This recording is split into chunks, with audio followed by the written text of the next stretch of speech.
warahmatullahi wabarakatuh.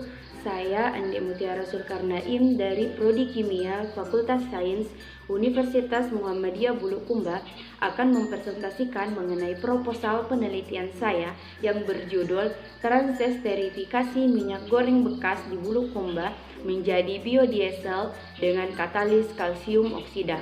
Di sini saya akan menjelaskan sebanyak 3 tahap yang mencakup bab 1 yang berisi latar belakang, rumusan masalah, tujuan penelitian dan manfaat penelitian. Kemudian bab 2 yaitu tinjauan pustaka, dan bab 3 yaitu peralatan penelitian, bahan penelitian, prosedur kerja, dan yang terakhir yaitu analisis data. Kita melangkah pada bab 1, yang pertama yaitu bagian latar belakang. Seperti kita ketahui bahwasanya minyak nabati memiliki potensi yang cukup besar sebagai bahan bakar alternatif mesin diesel. Nah, di Indonesia sebagai negara yang kaya akan sumber minyak nabati yang memiliki peluang yang sangat besar untuk mengembangkan secara luas pengembangan bahan bakar alternatif. Nah, penggunaan minyak nabati sebagai bahan bakar tersebut sebagai halnya mesin diesel secara langsung mengalami kendala karena viskositasnya yang tinggi. Yang diketahui 11-17 kali lebih besar dari petroleum diesel. Adanya asam lemak bebas dan volatilitas yang rendah, hal ini sempurna dan membentuk deposit pada ruang bakar. Oleh karena itu, minyak nabati harus diubah ke bentuk lain untuk menurunkan viskositas serta meningkatkan volatilitas dan menghilangkan asam lemak bebas. Nah, salah satu cara yang dapat ditempuh adalah mengubahnya menjadi alkil ester atau biasa disebut dengan biodiesel. Nah, biodiesel ini umumnya dibuat melalui suatu proses kimia yang disebut reaksi transesterifikasi atau esterifikasi. Nah, yaitu sebuah reaksi senyawa ester dan alkohol dengan menggunakan suatu katalisator. Nah, biodiesel terbuat dari minyak nabati yang berasal dari sumber daya alam yang dapat diperbaharui.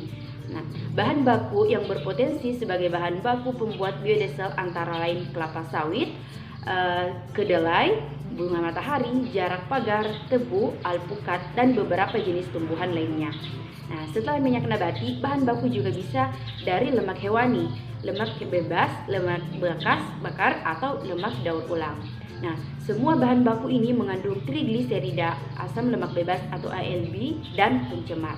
Nah, ada beberapa aspek yang mempengaruhi proses transesterifikasi minyak nabati tersebut. Yang pertama yaitu pemilihan katalis, rasio molar alkohol atau minyak nabati, serta kemurnian reaktan dan suhu. Nah, aspek-aspek ini sangatlah penting untuk diteliti karena suatu konversi, waktu reaksi, dan katalis biodiesel sangat dipengaruhinya. Pada umumnya, minyak goreng memiliki kandungan asam lemak bebas yang tinggi. Alternatif katalis lain adalah katalis basa padat. Penggunaan katalis heterogen atau padat memiliki beberapa kelebihan. Dapat mempermudah proses pemisahan katalis dengan reaktan atau produk dengan cara filtrasi sederhana, kurang beracun dan korosif, dan lebih aman terhadap suatu lingkungan. Nah, kalsium oksida merupakan material yang tersedia melimpah di Indonesia dan dapat dimanfaatkan sebagai katalis untuk transesterifikasi. Nah, selain itu, harganya juga murah dan memiliki kelarutan yang rendah dalam metanol. Nah, berdasarkan latar belakang di atas, maka saya melakukan penelitian dengan judul Transesterifikasi minyak goreng bekas yang ada di Bulukumba menjadi biodiesel dengan katalis menggunakan kalsium oksida.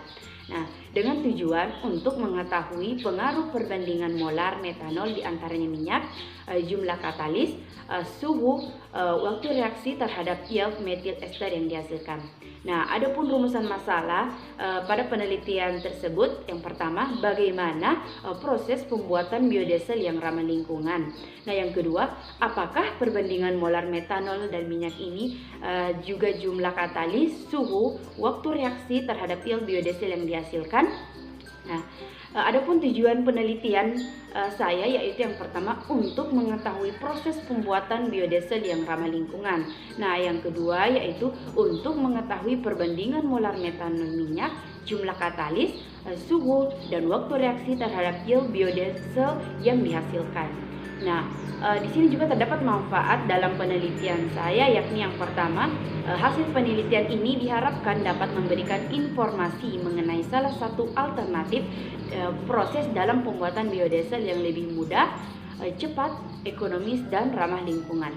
Yang kedua yaitu sebagai informasi dan bahan pertimbangan kepada masyarakat luas serta pihak-pihak yang terkait mengenai pendayagunaan minyak nabati dan mengurangi eksploitasi terhadap minyak bumi yang dapat menimbulkan dampak bagi lingkungan. Nah, yang ketiga yaitu sebagai bahan referensi dan informasi untuk penulis-penulis lainnya. Selanjutnya yaitu bab 2. Nah, yang pertama yaitu minyak jelantah. Nah, minyak jelantah atau minyak goreng bekas merupakan minyak limbah yang bisa berasal dari jenis-jenis minyak goreng seperti halnya minyak jagung, minyak sayur, minyak samin, dan sebagainya. Nah, minyak ini merupakan minyak bekas dan bila ditinjau dari komposisi kimianya mengandung senyawa-senyawa yang bersifat karsinogenik yang terbentuk selama proses penggorengan dan asam lemak yang tak jenuh. Nah, sehingga pemakaian minyak jelantah yang berkelanjutan tentu saja dapat merusak kesehatan. Nah, asam lemak tidak jenuh seperti asam oleat, asam linoleat, dan asam linolinat terdapat dalam minyak goreng bekas yang merupakan trigliserida yang dapat digunakan sebagai bahan baku alternatif pembuatan sabun cair. Nah, ini menggantikan asam lemak bebas jenuh yang merupakan produk samping proses pengolahan minyak goreng. Yang kedua yaitu biodiesel. Nah, biodiesel merupakan salah satu bahan bakar alternatif yang menjanjikan bersifat ramah lingkungan, tidak mempunyai efek terhadap kesehatan yang dapat dipakai sebagai bahan bakar kendaraan bermotor. Nah, biodiesel ini dapat menurunkan emisi bila dibandingkan dengan minyak diesel. Nah, biodiesel dapat digunakan secara murni maupun dicampur dan dikhususkan untuk mesin jenis diesel tersebut. Biodiesel ini dimanfaatkan untuk mengurangi konsumsi solar, dan biodiesel ini dihasilkan melalui reaksi terifikasi antara minyak tumbuhan atau lemak hewan dengan alkohol dengan kehadiran suatu katalis dan menghasilkan gliserol sebagai produk samping. Yang ketiga yaitu katalis. Katalis adalah suatu zat yang meningkatkan laju reaksi tanpa dirinya sendiri terlibat reaksi secara permanen, sehingga pada akhir reaksi katalis tidak tergabung dengan senyawa produk reaksi. Ketika reaksi selesai, maka akan didapatkan massa katalis yang sama. Katalis dapat dibedakan menjadi dua. Yang pertama yaitu katalis homogen dan yang kedua yaitu katalis heterogen. Nah, katalis homogen ini merupakan katalis yang mempunyai fase yang sama dengan fase reaktan, sedangkan katalis heterogen merupakan katalis yang fasenya berbeda dengan fase reaktan. Pada umumnya, katalis yang biasa digunakan dalam industri adalah katalis heterogen.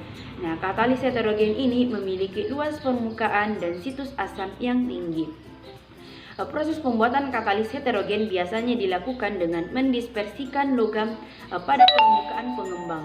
Bahan-bahan yang dapat digunakan sebagai pengemban antara lain adalah zeolit, alumina, silika, dan juga karbon aktif. Baik, bab selanjutnya yaitu bab 3 yang mencakup metode penelitian.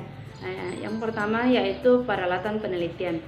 Alat yang saya gunakan pada penelitian di sini yang pertama microwave, corong pisah, reaktor mixed flow, stirrer, kondensor, gelas kimia 500 ml, klem dan statif, penyangga besi, keran rotaflow, selang silikon, controller stirs bawah, penyangga mangkuk kaca, botol sampel, pignometer, viskometer Oswald, corong kaca, bulb, dan pipet tetes.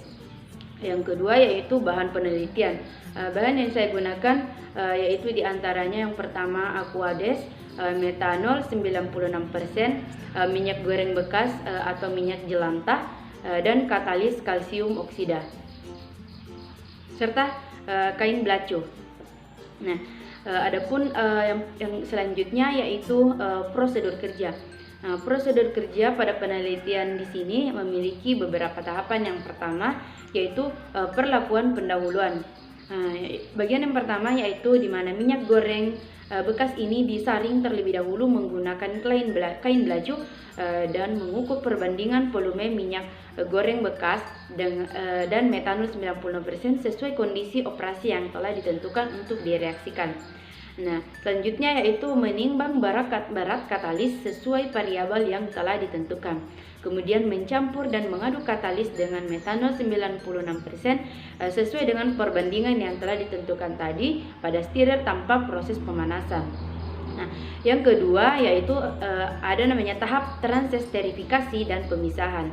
Yang pertama, menambahkan minyak jelantah ke dalam larutan metanol 96% dan katalis yang telah dicampur sebelumnya dan diaduk sebentar agar minyak goreng bekas tersebut bercampur secara homogen. Nah, selanjutnya yaitu mengatur daya di dalam microwave yang disesuaikan dengan variabel. Nah, selanjutnya mengalirkan dan memanaskan campuran di dalam microwave dengan laju umpan campuran yang telah ditentukan dari variabel putaran keran rotaflor. Lalu setelah proses transesterifikasi selesai, kemudian selanjutnya memindahkan hasil proses reaksi ke dalam corong pisah.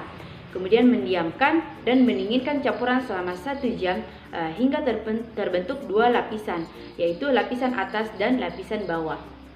Nah, setelah itu memisahkan biodiesel dan dengan sisa reaktan dan produk reaksi lainnya dengan menggunakan corong pisah. Kemudian mencuci biodiesel dari impurities yang masih tersisa selama proses pemisahan menggunakan Aquades pada suhu kamar dengan volume 30% dan volume total larutan sebanyak kurang lebih 3 kali dengan mendiamkannya kurang lebih selama setengah jam hingga terbentuk 2 lapisan atas yaitu biodiesel dan lapisan bawah yakni Aquades bersama dengan impurities. Nah, yang terakhir yaitu menuangkan biodiesel ke dalam botol sampel dan memanaskan larutan biodiesel selama 1 jam di dalam oven dengan suhu 100 derajat Celcius dan mendinginkan biodiesel hingga mencapai suhu ruang dan menimbang massa untuk menghitung yield, kemudian menghitung viskositas dan densitasnya. Adapun analisis data selanjutnya yaitu analisis data pada penelitian. Yang pertama yield biodiesel, yang kedua yaitu persen FFI biodiesel, dan yang ketiga yaitu densitas biodiesel, dan yang keempat viskositas. Terima kasih. Itulah persentase penelitian proposal saya. Lebih dan kurangnya mohon dimaafkan. Semoga bermanfaat. Wassalamualaikum warahmatullahi wabarakatuh.